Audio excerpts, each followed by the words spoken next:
2 secs.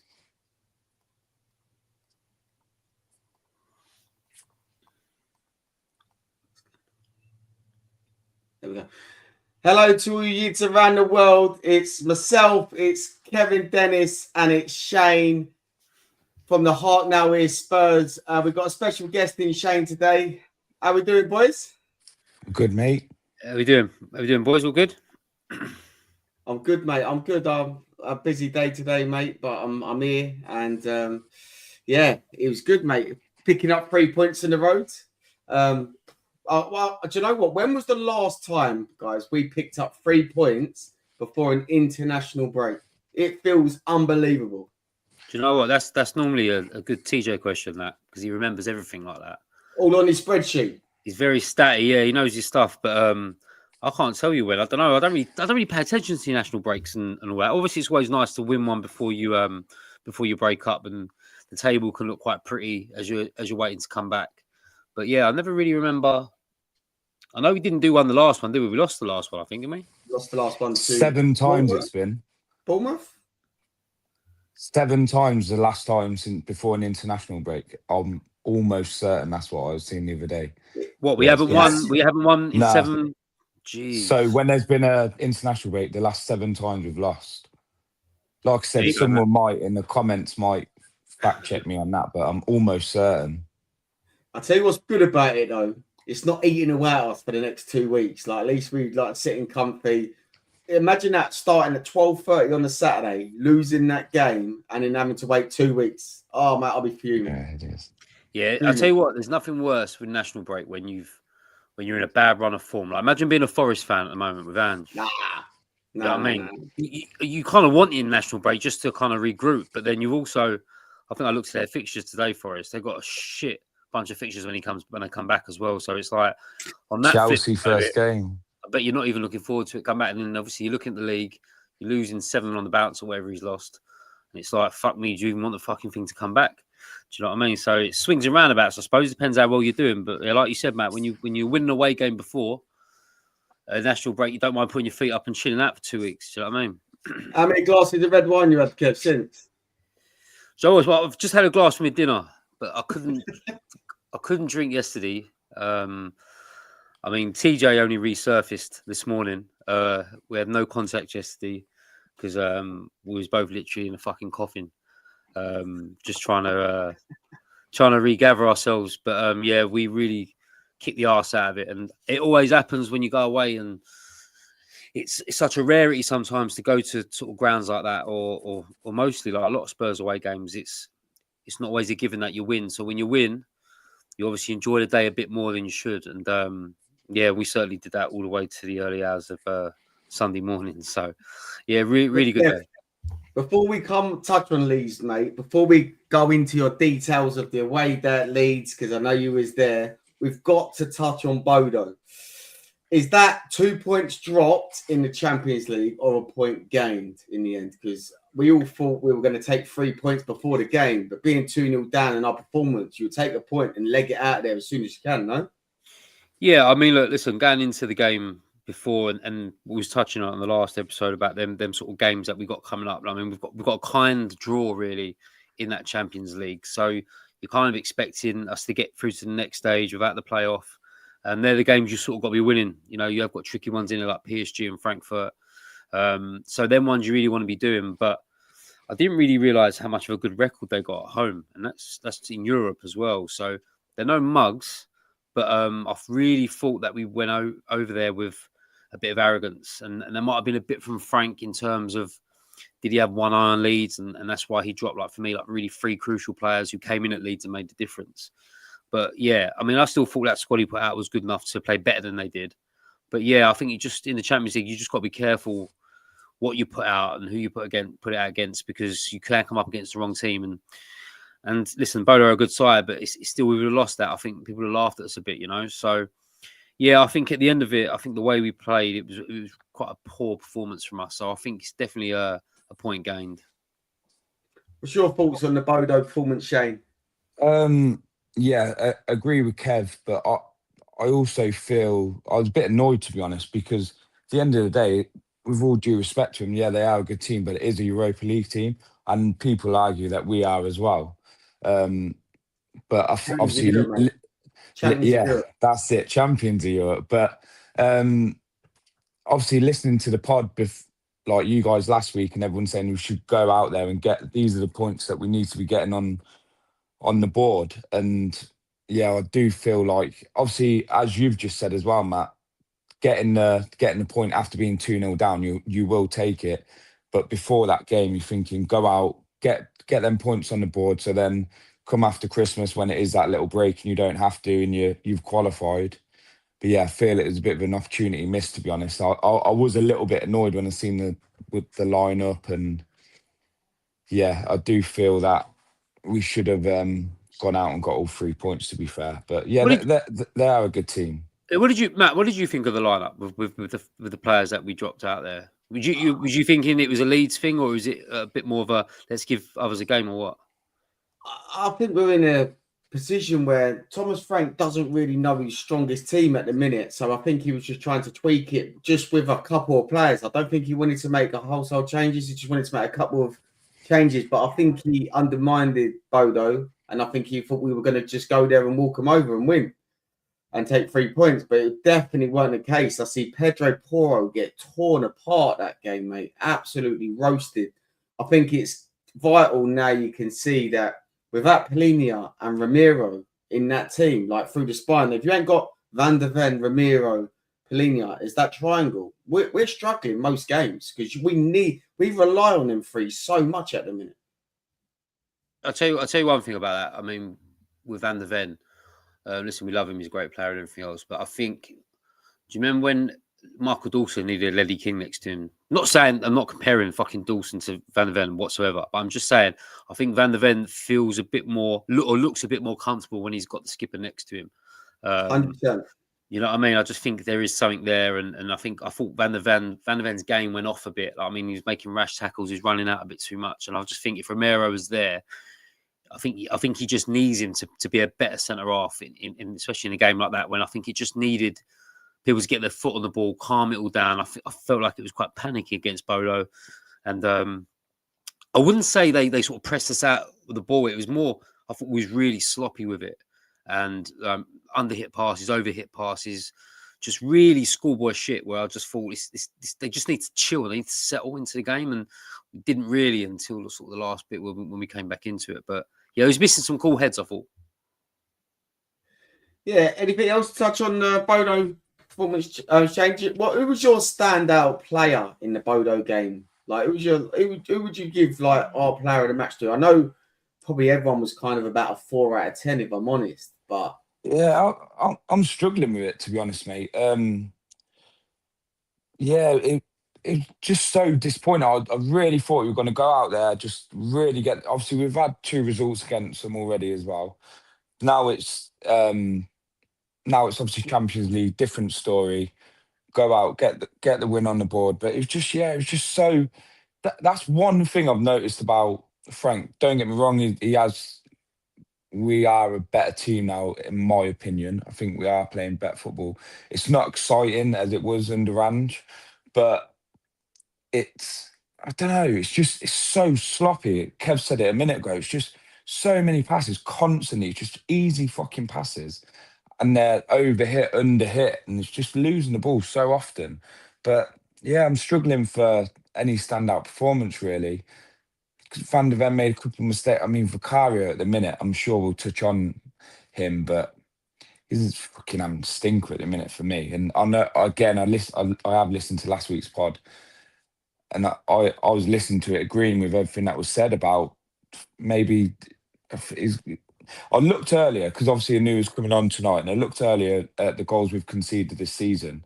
And he has been at fault at every single goal we've conceded. I even went back and looked at the highlights, and every single goal we've conceded, he's been at fault.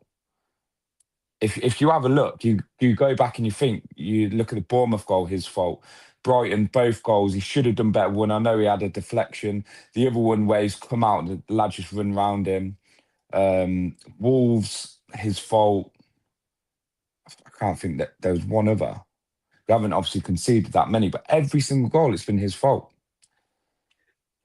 Yeah, I think everyone knows my thoughts on Vicario at the minute, but we'll touch on Vicario. Kev, what about you for Bodo? Like player of the match? Because I'll probably give it to Kudus, and he only played half the game. Yeah, I I thought think I've seen that a few times this year. Where when we've played shit, I remember Brighton when we played shit at Brighton, it took a player to come on like Xavi to come on and nick a man of the match from only playing 20 minutes. I think we can be guilty of that at the moment of putting a team out and obviously missing that one good player that maybe should have started the game. And listen, it's great to have as well, like having them options off the bench to change games. But then at the same time, you're putting yourself in a position where you're having to claw back. And we've seen that a few times this year where we're having to claw back. And I think he said it in his interview, it'd be nice for him to go ahead in the game and not have to try and come back into a game. So maybe that's something he needs to look at with his starting 11.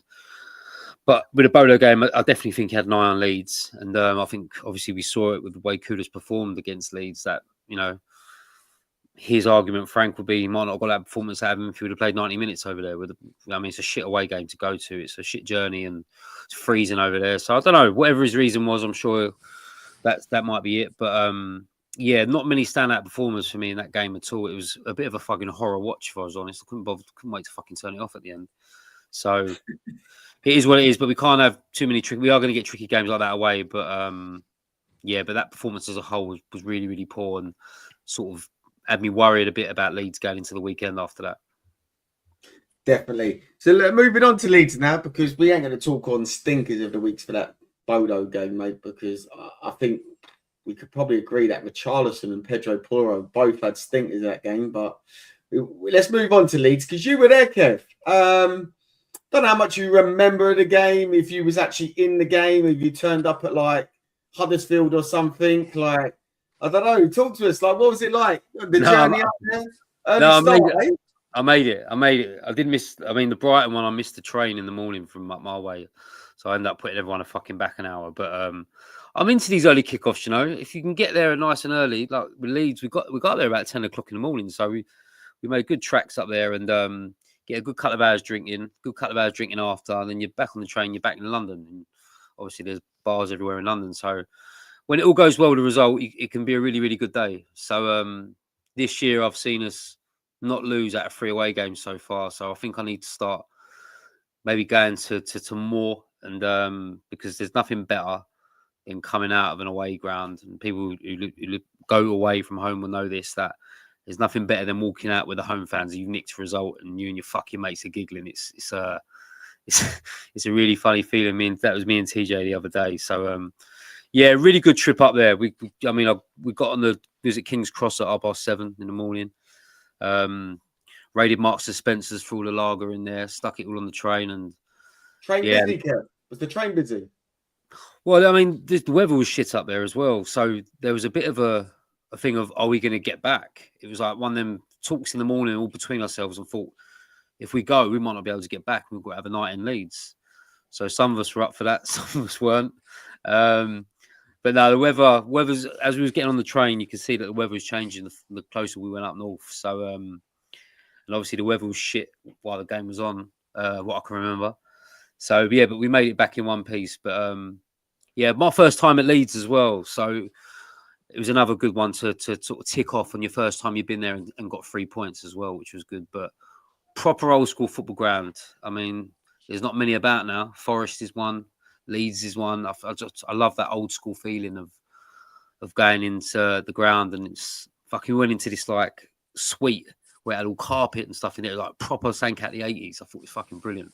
So, but yeah, a really good atmosphere as well, what I can remember. But yeah, I was saying to the boys, for people that are listening now, before we come on here, I don't really remember too much about the game. So don't press me on too many questions during the game. I just remember the atmosphere was good, and that Kudus song is in my fucking head the last 2 or 3 days. And I hated that song when it first came out, but yeah, a really good away trip. Great support as usual from Spurs, and yeah, great journey home and great night.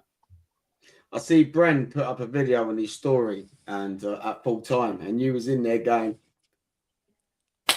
singing away. You looked worse for wear there, Kev. So I thought to myself, like, yeah, I don't know if he's going to remember much of this. No, I tell you what, we probably drunk about, on the train up there, we probably drunk about 7 or 8 cans of cider each.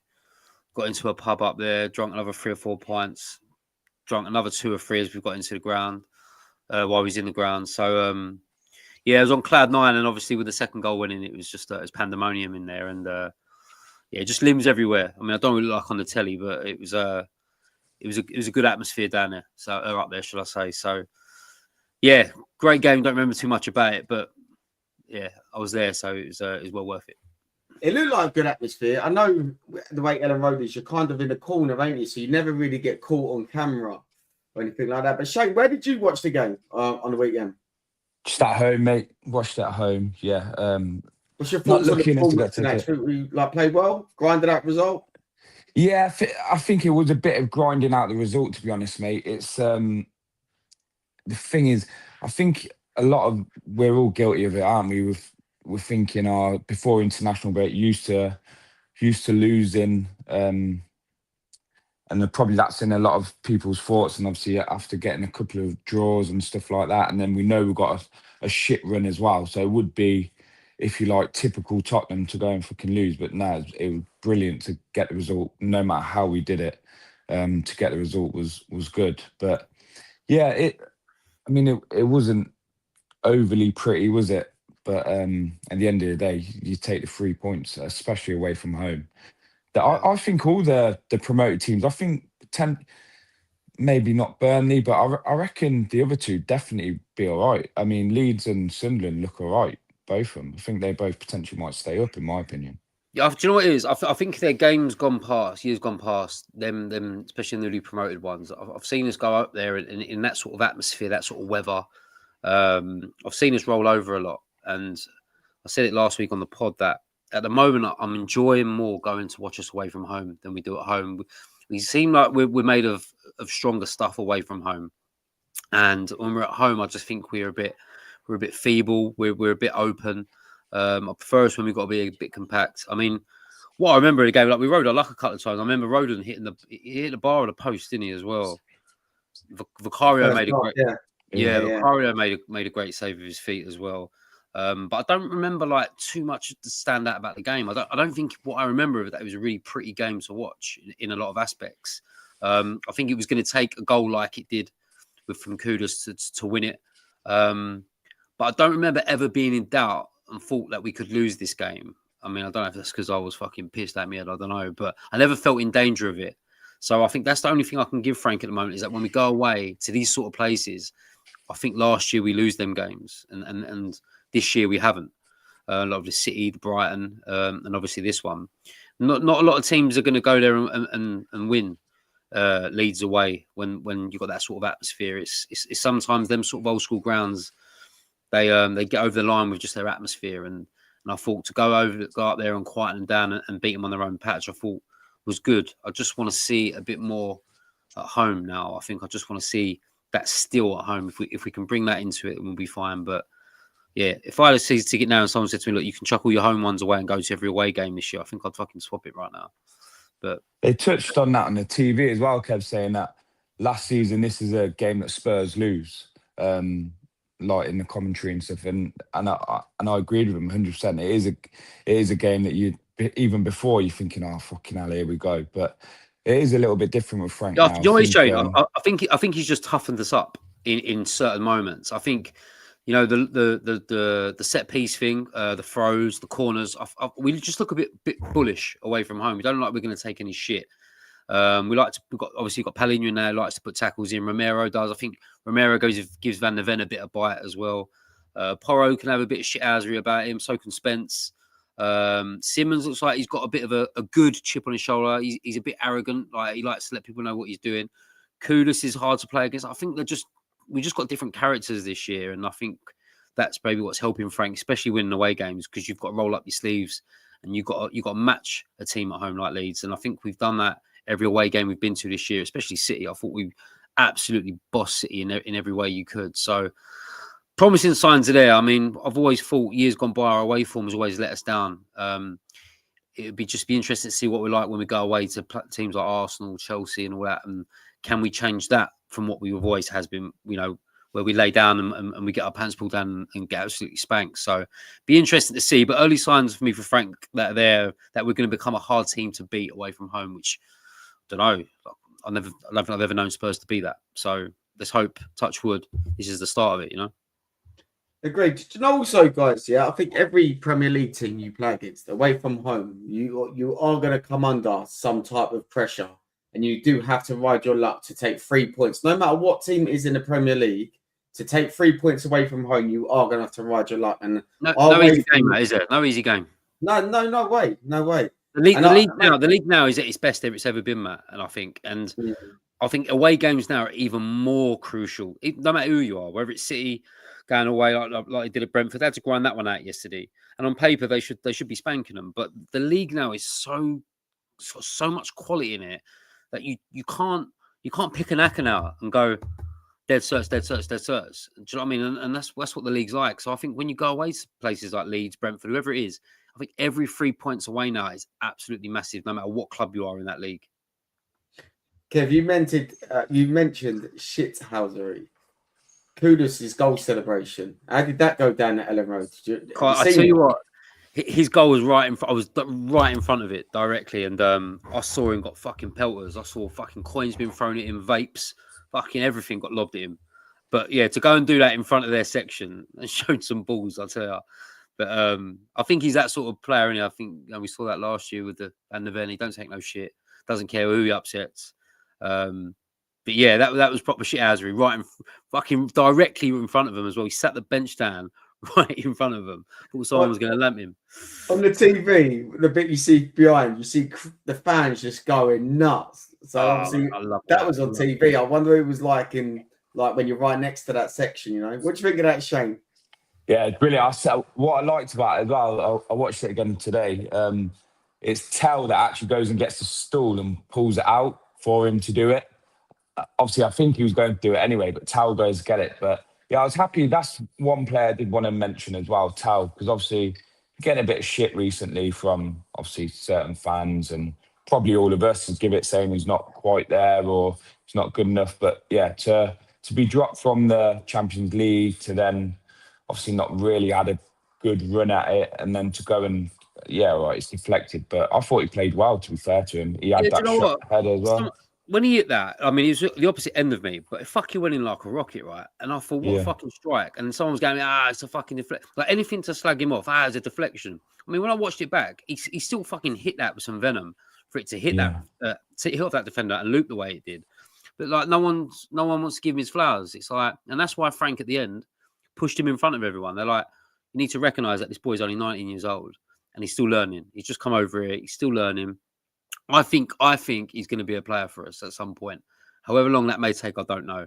But I still think there's going to be a player there. And I think the problem with our fan base is that we expect things to happen straight away. And you don't sort of take into consideration the boy's age and everything else. But listen, I think he's being played out of position still as well. I don't think he's a centre forward. So I don't know. We'll see. But I agree with you, Shane. I thought he was one of his better games for us. And yeah, I thought it was a great strike, even though it did take a nick, but I still thought it was a good strike. Yeah, I agree. Credit to Tell. I'm usually one that has been critical of Tell this year, but I thought he put in a good, solid performance. Again, though, are we going to question Vicario for Leeds' goal? Me personally, I think we have to question him again. What's your thoughts, Shane? Yeah, like I said, mate, obviously touched on it earlier, but I've looked back and the Leeds one, that was the only other goal that I missed. Every goal this season he's had some part in it. Okay, I'm not saying every single one, and he has made some good saves, but it's starting to. I mean, I know it hasn't fully cost us, if you like. I mean, Bournemouth, we were shit from start to finish, so you can't say it's just his fault. Yeah, we should be saving that, but I think Kinski, give him a chance in, obviously, when we come back, we've got Villa and then obviously cup games, isn't it? So you've got to give him a go against Newcastle, in my opinion. And then, if he continues to have howlers, I can't see it. It's part of the leadership group. I don't think he will drop him, but there's only so long he can keep fucking doing it, and it will cost us big time, because it has cost us already, in my opinion. But I don't know what it is with him. He just can't play it out as well. He's so quick to fucking moan at anyone. Like that woman Bentacore the other day. I mean, I hate him playing out the back. I've always bit nervy with it anyway, but he just cannot kick the fucking ball. It's never to him or he's smashing it at him. They're just not giving him a chance. I do like him. I'm not going to, I know I'm slagging him at the moment, but yeah, I think there's, give him a few more and I think there might just have to be a change. You might just, sometimes it happens. Like look at Madison on last season getting dropped and then he's come back and he's been better. And there's been a few of them that have done it, been dropped. And then Johnson, for instance, and then last season, I'm not saying this season, but and they come back in and then they do a bit. So do you drop him? I know it's kind of unheard of with keepers, isn't it? Dropping them, but yeah, See, I don't know. My thing with Vicario is we could be leading 1-0 and he makes such a stupid mistake, and then you can't keep throwing away leads in the Premier League like we are doing, like with Vicario, some of Vicario's mistakes. I know he makes some key saves, like I know in injury time he made that good save and stuff, but still, if we're 1-0 up, we don't need the mistake from Vicario to bring the game back 1-1. Do you know what I mean? That's something we need to build on. I like Vicario, but I do think no player is too good to get dropped, and I think we've got a squad there. And Kinski's a good goalkeeper. We ain't seen him for a long while. I think we'll see him for the Carabao Cup. But that's a tough fixture to come into for Kinski because we could end up playing a 50-50 team in that, so it's not a true reflection on how Kinski's going to be going forward, Thing is, Matt, he stuck him in against the 2 games against Liverpool in the thing, and if he's willing to step up in games like that, especially his first game, I thought he was brilliant on his debut. Obviously, up there was always going to be difficult, but I think he seems to have a calm head on his shoulders from that game, and that sort of excites me about him. And obviously, we know he can play with his feet as well. I think the thing with Vicario is, yes, he's at fault for the goals, but I think in the same breath, in some games he does make really good saves as well. And I remember Gomez used to be like that. Do you remember Aurelio Gomez? He would make some absolute fucking howlers, but he would make some saves he has no right to make. But it comes to a point with Gomez where it was happening too much, and then I remember him getting dropped for it. So, you can only sort of play as good as your last game. But I think at the moment, while he's still making good saves in games, I think they'll look at him as, like Shane said, he is a leader. I think he's a bit of a vice captain. He's a bit of a character. But he's going to have to make some right horrendous fuck-ups consistently now, proper consistently to be dropped, I think. And I think even if Kinski came in that Newcastle game and had a stormer, I think you'd see Vicario back in there for the next league game. But, I mean, it's like everything. Fan pressure, fan moaning. When it gets too much, people start their ears prick up and they start to listen. But until then, I think we'll be seeing him in between the sticks. But parrying into your 6-yard box is not the best way to go about it. So, and yeah, I'm with Shane on that. That coming out and fucking moaning at everyone or trying to hype everyone up. When you start sprinting out to the striker, once we see the goal, just to go around it. I get why they're doing it, but sometimes I can just be a bit bored of watching it if you're not being consistent yourself. Don't know, maybe that's just me being a bit of a prick. I don't know, but yeah, I don't know. I mean, there's a good keeper in there, but yeah, it's what we want modern day keepers to do now. I don't think he's that great at it, so he'll have to work on that. And if he doesn't, then we're gonna have to keep moaning until he's dropped.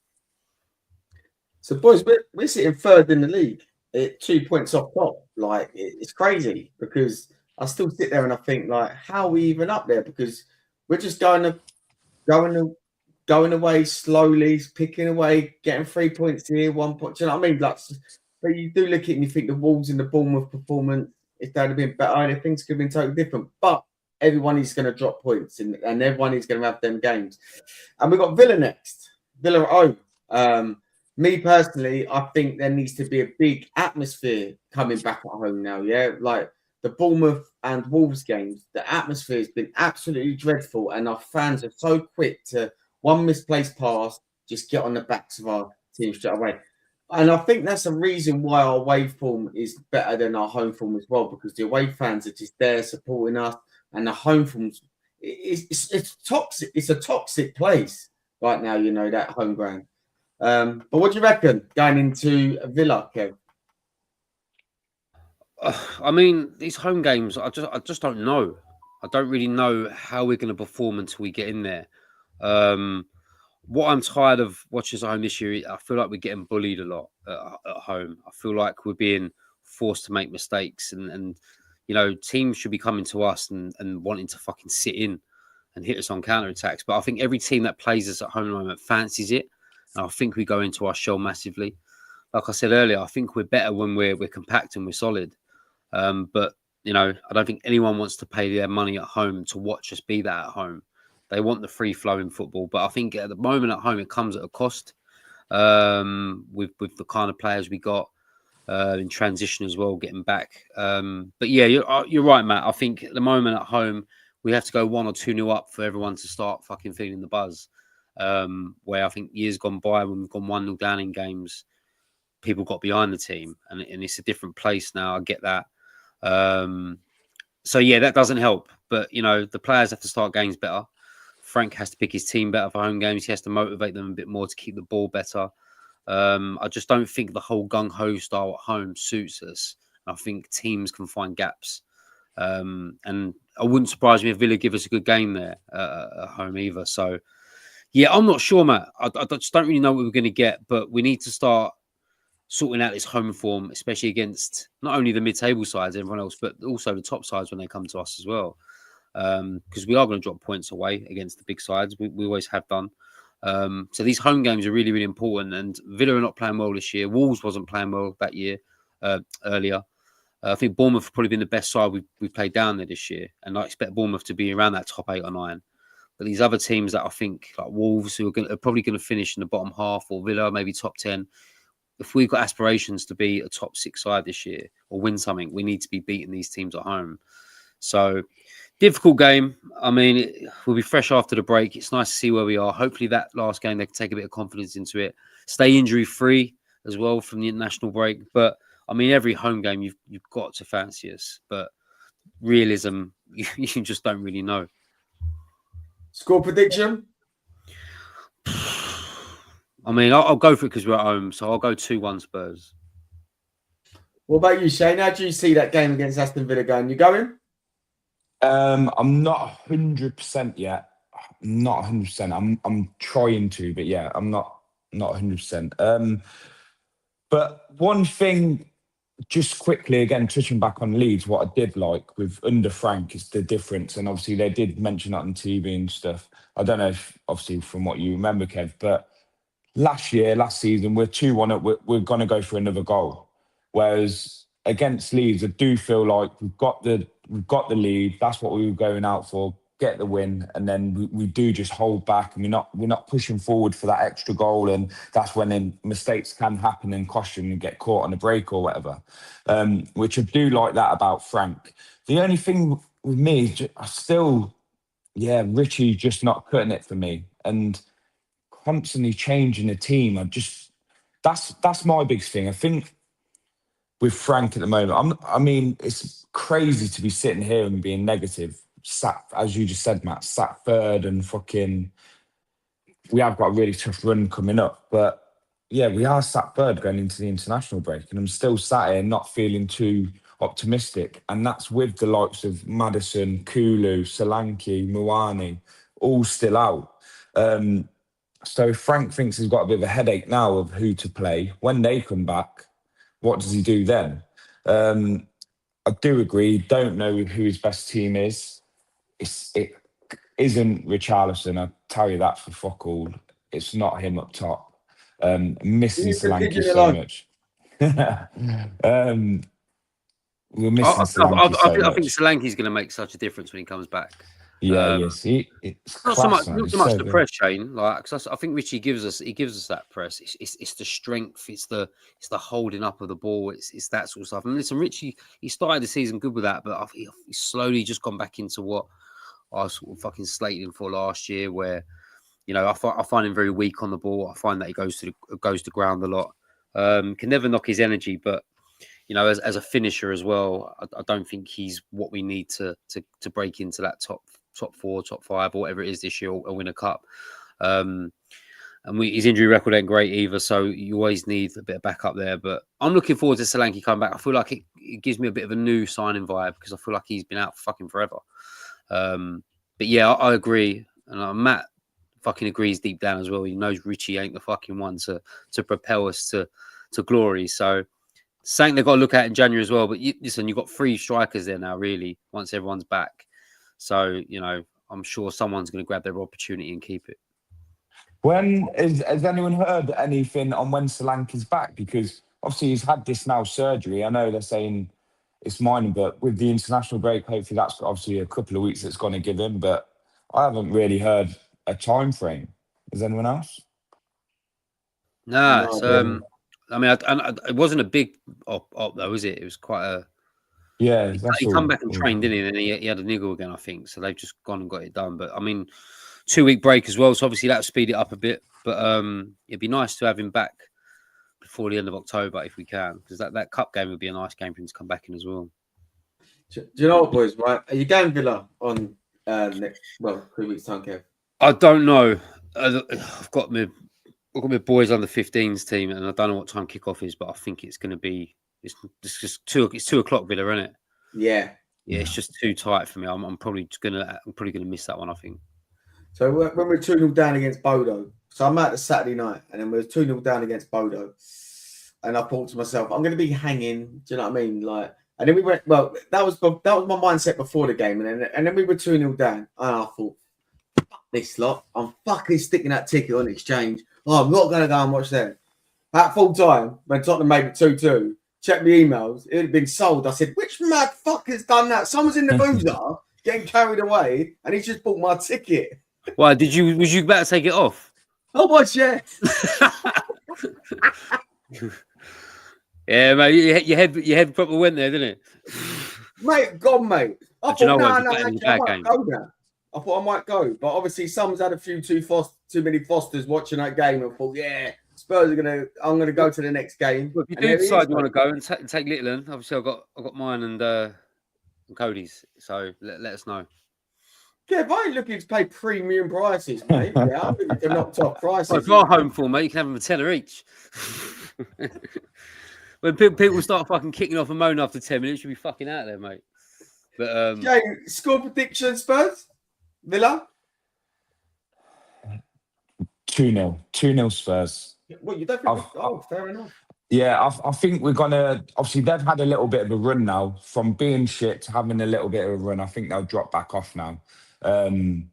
Yeah, I actually went. I told Kev I was at the Spurs ground yesterday. Went to the NFL, and one of my good friends, he's Villa season ticket holder, and we were having a chat with it, and he's still not convinced with Villa. He said obviously they're picking up a bit of form, but he wasn't looking forward to playing Spurs. So yeah, I think we'll pick some. Hopefully, Moani comes back. We just need that. We just need a striker. We just need someone there. And obviously, January, then we need to look at the left wing. But yeah, I'm not having this dead leg bollocks as well. No one has a dead leg that long. Mate, He is unfit as fuck, and they are running him into the ground. It has to be because he looks so unfit against Villarreal. It's a joke. it's crazy. How can he miss that? I think I swear someone said he's missed like two games through injury. That's it in his career. Or I mean, I could be way off. Or last couple of seasons or something. Yeah, And he's missed how many games? Solanke was the same as well. I don't think he had one injury. No, that's what I mean. But yeah, I mean that Moani would be if they can get him fit. I mean, it's just another option for us. But I mean, he's got to be back around for that Villa game. I know he's been training because Frank said it on Friday that he's been training a couple of times. So. But I think it is about getting to the pace of it, of the Premier League. You can't just roll in from fucking Italy and then come into the Prem and not run about and then be told to go and press and you can't do it. It's a fitness thing. So hopefully he comes back revitalised. Otherwise, it's going to be a horror of a loan show if he can't get fit, you know? Yeah, I agree. You two got anything planned for the international break? Detox. Yeah. No more fucking whiskey. Me and TJ at Leeds, right? We got on the train about 3:30 to come home, and he bought like about fucking 8 Jack Daniels and Cokes, like the cans. And I'm one of them. Once I start drinking a drink, I then can't go back onto anything else. I've got to stay on that drink. So me and him drunk whiskey from 3 o'clock in the afternoon to 1 o'clock in the morning, straight the whole time. And so yeah, the thought of whiskey and the thought of any alcohol, I'll be trying to pass for the next 2 weeks and try and recover. Might take me that long to get over this one, I think. Did your boys have a game yesterday? You must have turned up destroyed. No, it got cancelled Saturday. Got cancelled on the way when I was going up there. So we was only supposed to have a friendly because we were supposed to play in the County Cup, but the opponents pulled out a few days before, so we got a walkover. So then we organised a friendly, and then that got cancelled while I was on my way up to Leeds. So so that's probably why I enjoyed myself a bit more than I should have. You know, it's like them Sundays off, mate. They're quite rare. So mate, I'm with you, mate. Mine's Saturdays and Sundays now, mate. If I woke up with an hangover now, Kev, I remember my old man saying it to me. You're like, he went to me like, when you're 40, you'll realise that you can't do it anymore. But where I go drinking with people, I go drinking with on a Saturday night after Spurs, they're all like in their 20s, so they can just fucking drink and go out the next day and drink. Like, half of them were in the pub yesterday drinking like second day, and there's me and TJ like fucking dying on the sofas. So can't cut it like I used to, but I'll definitely kick the arse out of it when I can. So yeah, still life in the old dog yet, but yeah, full recovery now until Villa. What about you, Shane? Anything over the international break? No, mate. I don't know about you guys. I fucking hate the international break. Do not care whatsoever. I'm just club over country all day long. I don't know who England are playing. I don't know when it is. Is it friendly? Is it qualified? I know nothing about it. Who are we playing? Does anyone know? I'll just randomly. I know we've got Wales. It's Wales and someone else, but a random quick question for both of you. Right? I had this with the lads going up in the car yesterday. It's obviously completely random. It's never going to happen. But this is how against England, club over country I am. If you could have the choice to just go Prem all the way through and have it like that, so there's no tournaments, what would you pick? So no World Cup, no Euros. Would you still take it and it's just Prem all the way, or would you have the international breaks? Do you know what, though? In the summer, having the Euros or the World Cup, it hits good. Especially when we're doing well. It gets you by, doesn't it? Mm. I mean, that's but imagine if the Prem carried on though. So the Prem's not going to finish for the international break. The Prem just carries on. So instead of having a World Cup, I know it's never going to happen. That was the case. I'd have no house. I'd have no missus. My kids would go. I'd lose everything. I need that break. That's recovery. It's financial recovery. That break. No, I need that break. And also, Shane, last year under Ange in that Premier League, I needed more. To be fair, mate. Yeah, because that Premier League is killing me. But that was just my. That's how much I can't stand the international break. I'm with Kev. I only knew because my friend said today about we had Wales. But other than that, I could not give a shit. But then, come the tournaments, I'm fucking St. George's flag painted on my face and all the rest of it. No, I mean, I think it's when them summers that you don't have the international football like the tournaments. I feel like they just drag. Like this one, I thought really dragged. So, I mean, I'm not too bothered about the tournaments, but like you said, once they start, I'm like, I'm going to watch every single game that's on. Do you know what I mean? So I do try and watch a lot because you're missing it at that point. But when that tournament finishes, when I look forward to the Spurs pre-season stuff more than that. You know, so when we're coming back from the friendlies, I've always been into the friendlies. So I'll pay for that Spurs play, so I'll get all the friendlies on the telly and all that. So yeah, I really look forward to that. Someone always gets fucking injured as well. That's the worst thing about it. There's always some big player will get injured. Just fucking pray it's not Simmons or something like that for us. Yeah, Mickey van der Ven. Yeah. That's why you don't want getting injured. Hopefully they don't come on and then we'll be all right. Yeah.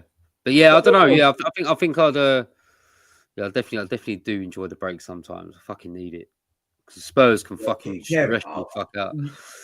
Did you even go to work today, Kev? Because you look like you're sleeping at a bus stop, mate. No. I just need a shave, you come. But no, I felt like, you know, when TJ put that gif in this morning of that geezer coming out of the coffin like a vampire, that is exactly how I felt when I got up yesterday morning. And we touched base today, me and TJ, and we both said yesterday we didn't eat. We couldn't sleep. We were so hanging. Shell decided to take the kids to Jump City and made me go with her. You know, when I'm hanging like fucking the kids' trampoline place, I was just like, I think she's doing it on purpose to me to fucking punish me. But got back Kev, yesterday. that voice note I got for you yesterday, I was laughing my tits off, man, when I was listening to that. Sound croaky. Oh, mate. Fucking quality, man. Yeah, it was a big session. I mean, yeah, so what did we started at 8 and finished at 1, yeah. So yeah, light work. But yeah, definitely paying for it the next day. That is probably the worst, you know, when you're so hungover and then you have to go and do like you say, Kev, Jump City or something. You're like, are you winding me up? And you've got no patience for anyone. Like, do you know what? Shell's got better, right? Because she used to wake up in the morning and go, right, we're going to the beach and shit like that. And I'm sure she just didn't want to go to the beach. She just wanted to fucking punish me. She'd make me do all these like things that we just wouldn't normally do. And she'd think, oh, she's punishing me. But yeah, it's getting harder to get over them and the next day. So that Sunday, yeah, for me not to even want a roast dinner, and I eat a roast dinner every Sunday, for me not to want to have a roast, she knew something was up. So yeah, but worth it, mate. That's what I was saying to TJ today. I'll do it all again if it got me another 3 points away from home. So I might just have to keep going. I'm on a good run at the moment. I've always had quite a shit away record, but this year it's going well. So I might just have to keep going. I have to look into trains for Newcastle and see what's happening. Fucking Wednesday night. That's a long one, that. Well, do you know what? It's half term. So I'm thinking about my boy as well. But it's a night up there. It's a long journey back and all that. So I don't know. We'll have to see. Get Coach Kev. You get back here on like the Thursday morning, like 8 a.m. Spurs. I mean, is that the Spurs coach? I've never been on one of them. But Go on National Express, mate. Go on National Express. Yeah, can you drink on National Express? Nah, of course you can't. Oh, And the pop. The Spurs one you can't drink either, can you? Nah. No, fuck that. I might watch it at home then with a bottle of wine. Well, look, boys, enjoy your international break, mate. Kev, you might want to watch back, like, on Sky Go or something, like, with regards to the Tottenham Leeds game, mate, to see. I will do, I think. I will watch it back, I think. When you've recovered. Yeah. Before we leave, though, guys, just want to mention our proud sponsors at the Heart Now Spurs, and it's Hotspur Heritage. I can't really explain the name of this one. Is it Ophlamos? Ophthalmos, very good. Your Greek's getting better. Is it Ophlamos? Yeah. Let me explain a bit about it because we don't really speak about it. It's a parent of one of my under 15s, and he's an optician, but he works for Children's Vision, focused on dyslexia, and obviously things to improve the eyes for children. So he runs his own business, and you know we do post it on all the socials and all that. So definitely give it a look. You know, my little girl wears glasses, so you know he's got a lot of advice for me and to help improve her vision as she gets older. Now she's playing football. Do you know what I mean? I can't be having that ball smack her in the glasses. I need her rising up like a salmon and heading one straight in. Do you know what I mean? So save me some money on some contacts as well. So, but no, he does all that, and he does it with adults as well. But a lot of it's with focusing on the vision, improving the vision of children. So, really, really good thing he does, and a very qualified man, and has been to university and got a lot of degrees. So, yeah, definitely give it a nudge because it's a really good thing he does. No, that's brilliant. And we had the Hotspur Heritage on last week. Was it last week or the week before? Last week, yeah. Last week. And go and check out his socials. He has some unbelievable stuff across his socials, and he's a really good lad as well. But look, guys, any quick fire questions before we leave? What's that? Any quick fire questions or anything like that for you to want to bring up before we leave? Starting 11, who you going with, Villa? If Solanke and Muani are back, who you going for? So I don't think Solanke's back to like early November, mid-November, mate, if I'm honest. All right, going Muani's back then. What are you going for starting 11? I probably would go for Cario and Dogi. Mate, I think Ndogi played well the other day. I think he's playing well again. Van der Ven. Spencer's had a couple of off games, I think, and I love Spence, but I think he has had a couple of off games. I'd probably go Van der Ven, Ramiro, and Porro, and then I'd Polina, Sarr if he's actually fit. I don't really know what's going on with Sarr at the moment. I know like Frank likes to rotate a centre midfielder about the 60th minute mark, don't he? It seems to be him or whatever. Yeah. I'll probably go Frank, Sarr, and probably Bentancur, if I'm honest. And then probably go Kudus. I'd start Tell. I'll probably go with Tell, if I'm honest. I think he deserves a shot. Like, he's scored. He deserves a run of games, you know. And then on the left-hand side, mate, Odegaard. I'll probably go Odegaard. No Simmons. I don't mind Odegaard, actually. I think he's better than what we've currently got. I'd rather play Odegaard there than Johnson on the left-hand side. Do you know what I would like him to do? I mean, this is once our strikers come back, well, Solanke comes back. I'd like to see Tell out there, out wide, which gives Simmons that role in the 10. I think Simmons, for me, and I said it last week, I think it's really telling now that Simmons is a 10. But if you had a top winger out there, I think it just frees him up in that middle instead of him starting out there and having to drift in a lot. I think it takes away a bit of his game, what he's good at. So, I mean, I'd love to see Tell play in a position that I watched him fucking rip teams in Germany off that flank. I thought he was, some of the highlights I saw, he was what probably the reason why we started looking at him for what he did. And obviously they wanted Savinho, so they're after that type. But I mean, I've seen him play up front for France on the 21s, and he does beast it. But then this is the Premier League; it's completely different. But I'd love to see him out wide, Tell, and cause damage off the flank. The reason I wouldn't start Simmons is I think we bring him on about half hour to go. You got players like John McGinn and stuff like that are going to be like niggling him at him all game and rattling him and stuff. And looking at Simmons, I think he's picked up a yellow card every game he's played so far. Yeah. And Bentancur's playing well for me. I mean, I'm glad that new contract that happened.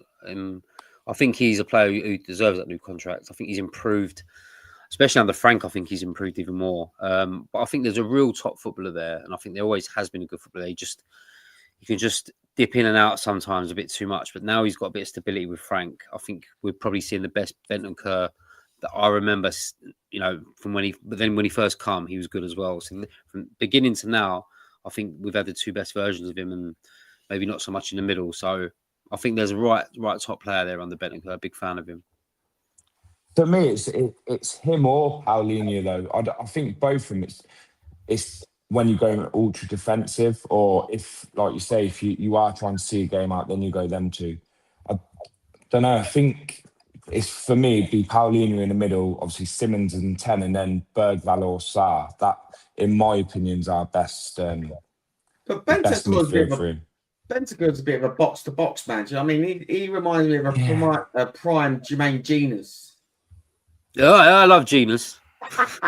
I used to get absolutely ripped for Genius. I thought Genius was all right for us. I thought he was a good player. He got some shit, Genius. I thought he was all right. Mate, I like him, and he's proper Spurs as well. When you listen to him off, like, yeah, he is. General, he always sticks up for Spurs, you know. But I'll tell you what about Bentancur. I mean, people laughed at me when I said it. This before we got Paulinho. If we had anyone for a 6, we need someone there. I think Bentancur could do a bit of a job in there. I mean, probably not as good as what Paulinho does, but I think Bentancur can sort of play anywhere in that midfield.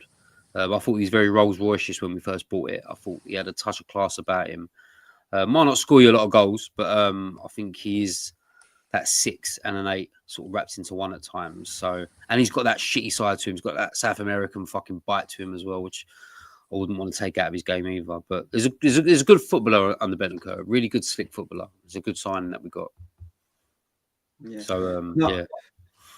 I agree. Well, boys, look, we're seeing third in the league. We're going into an international break with 3 points. This is unheard of for about 10 years. Right? So it's absolutely amazing. We're sitting here, don't know what to do with ourselves. Actually, Told you, boys. I told you. I said it the other day. We're just going to go quietly this year, and we are going to drop points and win some, but we're going to be around it. Give it March, April. We're going to be around it. I just think we're going to surprise a few people. So I don't know what everyone's expectations is, but let's just get off their backs and just let them play without any pressure and just see what happens. Do you know what I mean? New manager, new team. Let's just chill a bit. Do you know what I mean? See what happens. I agree. That voice note yesterday, Kev, said HMS Pistol League. You voice noted me. Did it? HMS what? Pistol League. Pistol League. Listen, I think we've got a chance. I mean, the early signs for me is that we're not playing great, but we're still winning football matches, and that's something I can't really associate with us in the past. It's either been shit and we've been losing. Is it sustainable though, Kev? I don't know. I mean, it's a lot of new players in there. There's a decent squad there now. When I look at that bench, there's a squad there. I still think it needs to be topped up in Jan with one or two. And I said at the start of the year, I don't think we need that much to compete where I think we should be able to compete, which is a top four. We're only a couple away. We're miles away from probably winning the title. But I think in January, if we was just smart in the transfer market, with players coming back as well, like Kulu, I think we can have a strong go at the second half of the season if we're already in a good position. So I won't get carried away, but I just think we're a different team this year and we're a bit harder to beat. Yeah, I agree. Well, thank you all for listening. Don't forget, go and check us on all the socials, Apple Music. We're on TikTok, we're on Instagram, we're on Facebook. Literally on every single platform now. So go and type in Heart Now is Spurs and catch us on every single platform. Enjoy your international weekend. Villa at home next game. Let's change the atmosphere at home. And most importantly, let's pick up 3 points against Villa. Get the crowd behind her. And out is Spurs. Utes. Can't start a fire.